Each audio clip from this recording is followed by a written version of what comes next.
Implication হবে 9th of April 2025 থেকে। অর্থাৎ 9th of April 2025 এর আগে যদি কেউ কেয়ার ওয়ার্কার কিংবা সিনিয়র কেয়ার ওয়ার্কারকে যদি হায়ার করতে চায় ফ্রম অ্যাব্রড, তাহলে কিন্তু তারা পারবে। কিন্তু 9th of April 2025 এর পরে যে তারা করতে পারবে না। যদি তারা করতে চায়, তাদেরকে কনফার্মেশন দেখাতে হবে এই তাদের পার্টনার থেকে, পার্টনারশিপ যাদের সঙ্গে আছে, বিশেষ করে যে তারা এটা চেষ্টা করেছে, তখনই একমাত্র পারবে। কিন্তু তারা অ্যাব্রড থেকে আর কোনো কেয়ার ওয়ার্কার কিংবা সিনিয়র কেয়ার ওয়ার্কার থেকে হায়ার করতে পারবে না। স্কিল ওয়ার্কারের যে স্যালারি থ্রেশহোল্ড এই মুহূর্তে আছে, সেটা মূলত বেড়ে যাবে ফ্রম 9th of April 2025 থেকে, এবং সেটা হবে 25,000 পার এনাম। গত 12th of মার্চে changes in the immigration rules এ ব্যাপারে পাবলিশড হয়েছে, এবং সেখানে বেশ কিছু ইমিগ্রেশন রুলস এর পরিবর্তনের কথা বলা হয়েছে।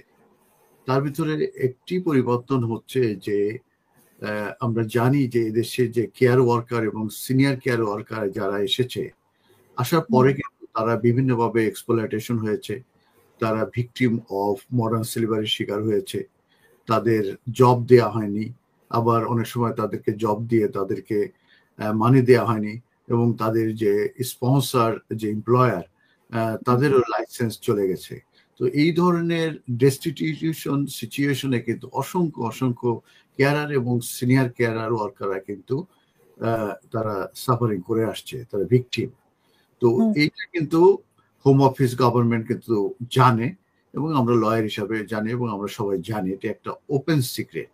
তো এদেরকে প্রোটেকশন দেওয়ার জন্যই মূলত হোম অফিস থেকে তারা ইমিগ্রেশন রুলস এর ব্যাপারে, বিশেষ করে কেয়ার ওয়ার্কার এবং সিনিয়র কেয়ার ওয়ার্কারদেরকে প্রোটেকশন করার জন্য মূলত একটি নতুন চেঞ্জ এনেছে।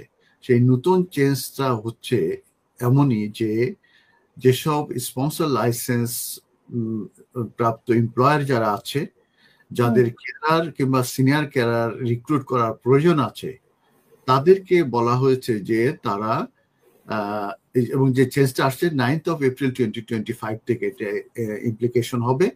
তো 9th of April 2025 এর পরে যারা কেয়ার ওয়ার্কার এবং সিনিয়র কেয়ার ওয়ার্কার যারা রিক্রুট করতে চাইবে, তাদেরকে প্রথমে রিক্রুট করতে হবে যারা অলরেডি ইউকেতে এসে গেছে, এবং আমি তাদের সিচুয়েশনের কথা বলেছি যে ওই ধরনের সিচুয়েশনে তারা সাফার করছে, তাদের ভিতর থেকে মূলত রিক্রুট করতে হবে। এবং এই ক্ষেত্রে ইন এ সেন্স রেস্ট্রিকশন দেওয়া হচ্ছে যে তারা ওভারসিজ থেকে কোনো কেয়ারার কিংবা সিনিয়র কেয়ার ওয়ার্কার তারা মূলত রিক্রুট করতে পারবে না। তাদেরকে মানে যারা ইতিমধ্যেই মানে ইউকে তে বসবাস করছে তাদের মধ্যে থেকেই নিতে হবে, নতুন করে আনতে পারবে না। এবং এই রিকোয়ারমেন্টটা মূলত ইমপ্লিকেশন করার জন্য এমপ্লয়ারদেরকে বলা হয়েছে যে তারা যে এটা চেষ্টা করেছে, এই ধরনের কনফার্মেশনও তাদেরকে মূলত দেখাতে হবে। এবং যদি তারা এভাবে দেখাতে পারে যে না, তারা চেষ্টা করেছে এই ইন কান্ট্রি থেকে। এবং আরেকটা জিনিস বলার উপর, এটা কিন্তু একমাত্র ইংল্যান্ডের জন্য প্রযোজ্য, এই যে কেয়ার ওয়ার্কার এবং সিনিয়র, এটা ইউকের জন্য না, ইংল্যান্ডের জন্য প্রযোজ্য।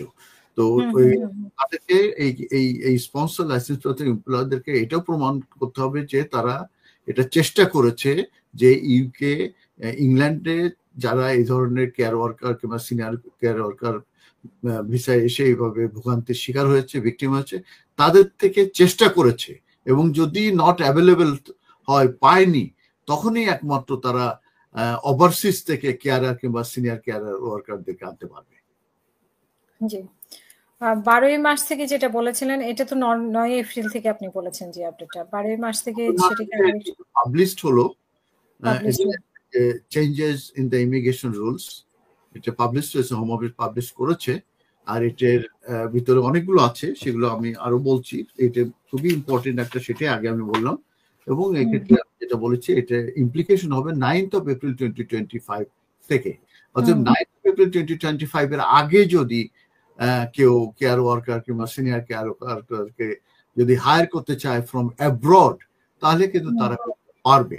কিন্তু 9th of April 2025 এর পরে যে তারা করতে পারবে না, যদি তারা করতে চায় তাদেরকে কনফার্মেশন দেখাতে হবে এই তাদের পার্টনার থেকে, পার্টনারশিপ যাদের সঙ্গে আছে বিশেষ করে যে তারা এটা চেষ্টা করেছে, তখনই একমাত্র পারবে। কিন্তু তারা অ্যাব্রোড থেকে আর কোনো কেয়ার ওয়ার্কার কিংবা সিনিয়র কেয়ার ওয়ার্কার থেকে হায়ার করতে পারবে না। এটা একটা ইম্পর্টেন্ট চেঞ্জের কথা আমি যেটা বললাম। আর আরেকটা চেঞ্জ হচ্ছে যে এই স্কিল ওয়ার্কারদের যে স্যালারি আছে সেই স্যালারিটা মূলত চেঞ্জ হবে, এটাও 9th of April 2025 থেকে। সেই চেঞ্জটা কি, আমরা জানি যে এই মুহূর্তে স্কিল ওয়ার্কারের যে স্যালারি থ্রেশহোল্ড আছে পার ইয়ার, সেটা শুরু হচ্ছে 23,200 থেকে আর ম্যাক্সিমাম হচ্ছে 38,700। তো 23,200 সাধারণত কেয়ার ওয়ার্কার কিংবা সিনিয়র কেয়ার ওয়ার্কার কিংবা আগে যেটাকে বলা হতো শর্টেজ অকুপেশন, তাদের থেকে এটি মূলত শুরু হয়েছে। তো এই 23,200 এটা মূলত ইনক্রিজ হয়ে এটা 25,000 হবে এবং এটার ইমপ্লিকেশন হবে আগামী 9th of April 2025 থেকে। অতএব স্কিল ওয়ার্কারের যে স্যালারি থ্রেশহোল্ড এই মুহূর্তে আছে সেটা মূলত বেড়ে যাবে ফ্রম 9th of April 2025 থেকে, এবং সেটা হবে 25,000 পার এনাম। এবং এটার কারণ হচ্ছে যে আমরা মিনিমাম যে ওয়েজেস যেটা আছে ইনকাম ওয়েজেস, সেটা মূলত প্রত্যেক এপ্রিলে বেড়ে থাকে এবং এই এপ্রিলে বাড়বে। তো এই মুহূর্তে যেটা আছে সেটা বেড়ে যাবে আওয়ারলি রেট, এবং সেই আওয়ারলি রেটের সঙ্গে মূলত অ্যালাইন করা কিংবা সমান রাখার জন্যই মূলত এই স্কিল ওয়ার্কারের যে ইনকাম থ্রেশহোল্ড এটা বাড়ানো হয়েছে হবে 9th of April থেকে।